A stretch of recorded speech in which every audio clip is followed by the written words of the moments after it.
नमस्कार, lead India के इस वीडियो में आपका बहुत बहुत स्वागत है। दोस्तों, मैं हूं एडवोकेट सुभाष सिंह और आज के इस वीडियो में मैं डिस्कस करूंगा यदि आपको कोर्ट मैरिज या लव मैरिज करना है तो बिहार में यानी बिहार के पटना में क्या नियम है और कानपुर यानी यूपी के कानपुर में क्या नियम है।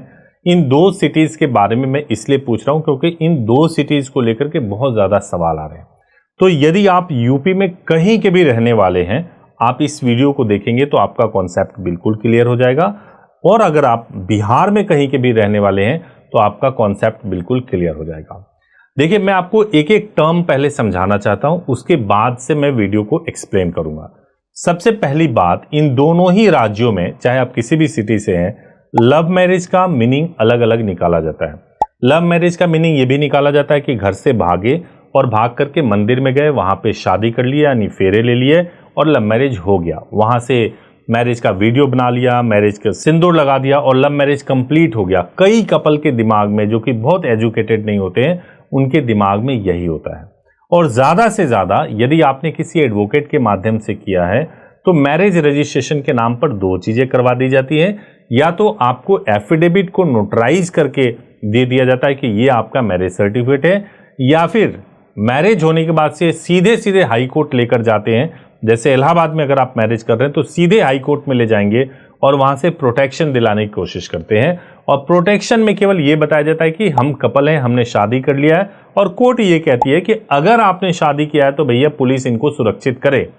अब बाद में पुलिस जांच करती है जब पता चलता है कि ये तो शादी पूरी तरह से हुई नहीं है, और उसमें बहुत सारी दिक्कतें हो जाती है। तो लव मैरिज में अलग अलग मतलब निकाला जाता है। और यहीं पे एक दूसरा टर्म आता है, कोर्ट मैरिज।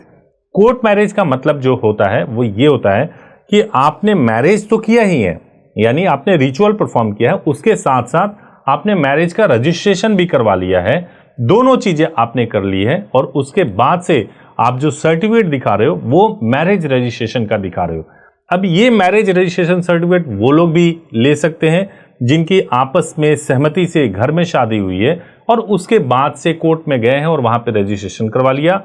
या वो कपल भी ले सकते हैं जिन्होंने घर से भाग करके किसी टेंपल में या मौलवी के पास में निकाह किया है और उसके बाद से मैरिज का रजिस्ट्रेशन सर्टिफिकेट ले लिया। चाहे आप हिंदू तरीके से करें और मुस्लिम है तो या मुस्लिम तरीके से करें, कैसे भी आप कर सकते हैं। अब तीसरा एक सिनेरियो क्रिएट हो जाता है, वो होता है कि दोनों का धर्म अलग अलग है, एक हिंदू एक मुस्लिम है।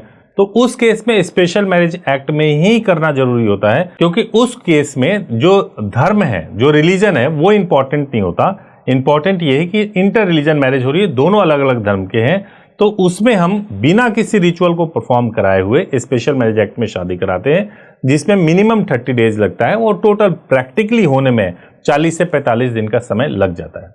अब जो सवाल था, जो शुरू में मैंने बोला था कि बिहार में क्या नियम है, अगर बिहार के पटना में करना है तो क्या नियम है, और कानपुर में अगर मुझे करना है तो क्या नियम है। देखिए, अगर आपको बिहार से कोर्ट मैरिज करना है और आप बिहार के किसी भी जिले में किसी भी गांव में रहते हैं, तो पहला चीज जो आपको अवॉइड करना है वो ये करना है कि केवल रिचुअल नहीं परफॉर्म करना है, रिचुअल के बाद से मैरिज रजिस्ट्रेशन भी कराना है। अब बिहार में समस्या ये है, चाहे आप पटना से करो, चाहे आप छपरा से करो, चाहे आप सोनपुर से करो या दरभंगा से करो, कहीं से भी करो, बिहार में समस्या यह है कि आप मंदिर में जाके शादी तो कर सकते हो, आप सिंदूर तो लगा सकते हो, वहां आपको कोई सर्टिफिकेट नहीं मिलेगा। और मैरिज रजिस्ट्रेशन कराने के लिए अगर आप जाओगे तो मैरिज रजिस्ट्रेशन आपका होगा स्पेशल मैरिज एक्ट में, जिसमें 30 दिन का समय लगेगा ही लगेगा। तो बहुत सारे लोग, बहुत सारे कपल के साथ क्या होता है कि उनको फर्जी मैरिज रजिस्ट्रेशन सर्टिफिकेट पकड़ा दिया जाता है, जो कि एफिडेविट को नोटराइज करके दिया जाता है। अब कपल एक दूसरे के रेफरेंस पे जाते हैं। जैसे मान लीजिए एक कपल को यही डॉक्यूमेंट्स मिले और उसकी लाइफ बहुत अच्छी चल रही है क्योंकि उसके खिलाफ कोई कंप्लेंट ही नहीं हुआ, या उसके लड़की के माँ बाप ने बहुत स्ट्रांगली कुछ नहीं किया, तो उसकी लाइफ अच्छे से चल रही है। अब उसको ये समझ में आ गया कि नियम यही है, मेरे पास जो कागज थे वो सब कुछ सही थे और मैं तो बहुत हैप्पीली रह रहा हूं। यही बात वो दूसरे कपल को बताता है, अपने दोस्त को बताता है, और सब लोग इसी गलत नियम को फॉलो करते रहते हैं। लेकिन जिनके साथ दिक्कत हो जाती है, जिनमें लड़की के परिवार वाले बहुत स्ट्रांगली आगे आ गए, वहां पे लड़के की फैमिली बर्बाद हो जाती है। तो इसलिए कभी भी अगर आपको बिहार में मैरिज करना है तो आपके पास रास्ता ये है कि आप रिचुअल परफॉर्म कराइए और उसके बाद से मैरिज रजिस्ट्रेशन सर्टिफिकेट लीजिए, इसमें 30 दिन का समय लगेगा। या फिर बिहार से आप दिल्ली आ जाइए, दिल्ली में आकर के मैरिज कीजिए और मैरिज रजिस्ट्रेशन कीजिए और नेक्स्ट डे आपको सर्टिफिकेट मैरिज रजिस्ट्रेशन का मिल जाएगा, यानी 2 डेज में प्रोसेस हो सकता है। अब आता है कानपुर। कानपुर की अगर मैं बात करूं, यानी कि पूरे उत्तर प्रदेश में कहीं से भी अगर आपको मैरिज करना है तो कानपुर में, यानी यूपी में, यूपी के किसी भी जिले में अगर आपको करना है तो 2 डेज का प्रोसेस है। पहले दिन आपकी शादी होगी, नेक्स्ट डे आपका रजिस्ट्रेशन हो जाएगा। हालांकि गवर्नमेंट को कुछ एक्स्ट्रा फीस पे करेंगे तो सेम डे भी मैरिज रजिस्ट्रेशन हो सकता है। बस दिक्कत क्या है, दिक्कत यह है कि मैरिज रजिस्ट्रेशन आपका वहीं हो पाएगा जहां से आपका आधार कार्ड है, यानी आपका आधार कार्ड या लड़की का आधार कार्ड जहां से होगा वहीं पे मैरिज रजिस्ट्रेशन हो सकता है। तो इसलिए अगर आप यूपी में किसी भी शहर के रहने वाले हैं तो ये इंश्योर कर लीजिए कि आपको मैरिज कहां करना है और रजिस्ट्रेशन कहां करना है। कई लोग क्या करते हैं कि जैसे मान लीजिए वो अपने जिले में तो नहीं कर सकते क्योंकि वहां पे करेंगे तो पकड़े जाएंगे, तो इसलिए वो आते हैं गाजियाबाद में। गाजियाबाद में आकर के मैरिज परफॉर्म कराया, उसके बाद से अपने आधार कार्ड को अपडेट करवाते हैं और फिर मैरिज रजिस्ट्रेशन वहां पे करवा लेते हैं।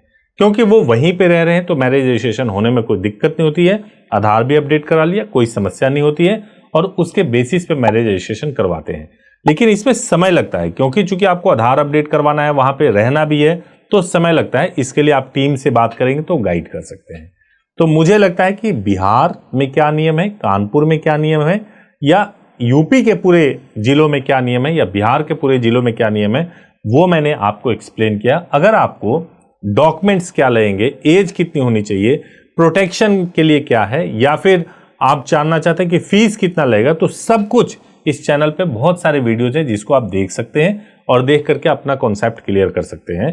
या फिर हमारे हेल्पलाइन नंबर 8800 पर कॉल कर सकते हैं। सुबह 9 बजे से लेकर शाम को 8 बजे के बीच कॉल कर सकते हैं, 7 डेज कॉल कर सकते हैं और कॉल करके पूरे इंफॉर्मेशन को ले सकते हैं और प्लान कर सकते हैं कि आपको कैसे मैरिज परफॉर्म करना है। Thank you so much for watching this video. Thank you so much.